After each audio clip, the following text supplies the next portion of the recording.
ತಾಲೂಕಿನ ಕಿರುವತ್ತಿ ಗ್ರಾಮ ಪಂಚಾಯಿತಿ ಸಭಾಂಗಣದಲ್ಲಿ ಹಮ್ಮಿಕೊಂಡಿದ್ದ ಶ್ರೀ ಕ್ಷೇತ್ರ ಧರ್ಮಸ್ಥಳ ಗ್ರಾಮಾಭಿವೃದ್ಧಿ ಯೋಜನೆ ಪ್ರಗತಿಬಂಧು ಸ್ವಸಹಾಯ ಸಂಘದ ಒಕ್ಕೂಟ ಸಂಯುಕ್ತಾಶ್ರಯದಲ್ಲಿ ಹಮ್ಮಿಕೊಂಡಿದ್ದ ಸಾಮೂಹಿಕ ಸತ್ಯನಾರಾಯಣ ಪೂಜಾ ಹಾಗೂ ಧಾರ್ಮಿಕ ಕಾರ್ಯಕ್ರಮದ ಸಭಾ ಕಾರ್ಯಕ್ರಮವನ್ನು ಶಾಸಕ ಶಿವರಾಮ್ ಹೆಬ್ಬಾರ್ ಉದ್ಘಾಟಿಸಿ ಮಾತನಾಡಿ, ಇಂಥ ಕಾರ್ಯಕ್ರಮಗಳು ಊರಿಗೆ ಯಶಸ್ಸನ್ನು ತರುತ್ತವೆ.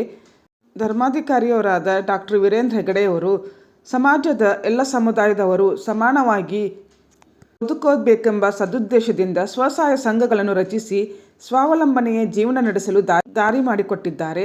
ಜನಸಾಮಾನ್ಯರಿಗೆ ರಾಷ್ಟ್ರೀಕೃತ ಬ್ಯಾಂಕುಗಳು ಹಣಕಾಸಿನ ಸಹಕಾರ ಮಾಡಲು ಅತಿ ಹೆಚ್ಚಿನ ನೀತಿ ನಿಯಮಗಳನ್ನು ಹೊಂದಿರುತ್ತವೆ.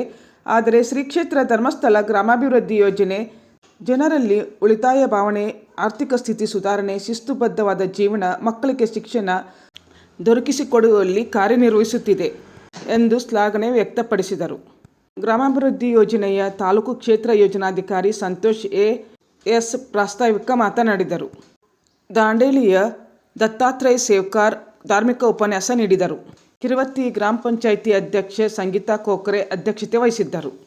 ವೇದಿಕೆಯಲ್ಲಿ ಜಿಲ್ಲಾ ಪಂಚಾಯತ್ ಮಾಜಿ ಸದಸ್ಯ ವಿಜಯ್ ಮಿರಾಶಿ, ಜಾಗೃತಿ ವೇದಿಕೆಯ ಸದಸ್ಯ ರವಿ ಭಟ್ ಬರಗದ್ದೆ, ಪ್ರಮುಖರಾದ ರೆಹಮತ್ ಅಬ್ಬಿಗೇರಿ, ಮಹೇಶ್ ಗೋಕರ್ಣ ಇತರರು ಉಪಸ್ಥಿತರಿದ್ದರು. ರೋಜಾ ನಿರ್ವಹಿಸಿದರು. ಭರತ್ ಸ್ವಾಗತಿಸಿದರು. ಸುಮಿತ್ರಾ ವಂದಿಸಿದರು. ಎಲ್ಲಿ ನಾವು ಸಮಾಜದಲ್ಲಿ ಹೆಣ್ಮಕ್ಕಳು ಗೌರವಿಸುತ್ತೇವೆ, ಅಲ್ಲಿ ಸಮಾಜ ತನ್ನ ಗೌರವದ ಸ್ಥಾನದಲ್ಲಿರುತ್ತೆ. ಆ ಕಾರಣಕ್ಕಾಗಿ ಹೆಣ್ಮಕ್ಕಳ ಸಂಘಟನೆ ಸತ್ಯವನ್ನು ಕಂಡುಕೊಂಡಿದೆ.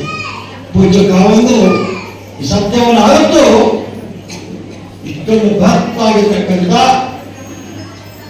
ದೇಶದಲ್ಲಷ್ಟೇ ಅಲ್ಲ, ರಾಜ್ಯದಲ್ಲಷ್ಟೇ ಅಲ್ಲ, ವಿಶ್ವದಲ್ಲೇ ತನ್ನ ಅಭೂತಪೂರ್ವ ಸಂಘಟನೆಗಳನ್ನು ಕಟ್ಟಿರ್ತಕ್ಕಂಥ ಕೀರ್ತಿ ಯಾರು ಹೋಗ್ತಿದ್ರೆ ಅದು ಕಾವಂದಿಗೆ ಮಾತ್ರ ಹೋಗಕ್ಕೆ ಮಾತೋತ್ಸವ. ಅನೇಕ ಕುಟುಂಬಗಳ ಏಳಿಗೆ ಆ ಮಂಜುನಾಥನ ಆಶೀರ್ವಾದ ಇದೆ. ಅನೇಕ ಕುಟುಂಬದ ಏಳಿಗೆಯಲ್ಲಿ ಆ ಮಾತೋಶ್ವರ ಆಶೀರ್ವಾದ ಇದೆ, ಪೂಜ್ಯ ಕಾವಂದರ ಆಶೀರ್ವಾದ ಇದೆ.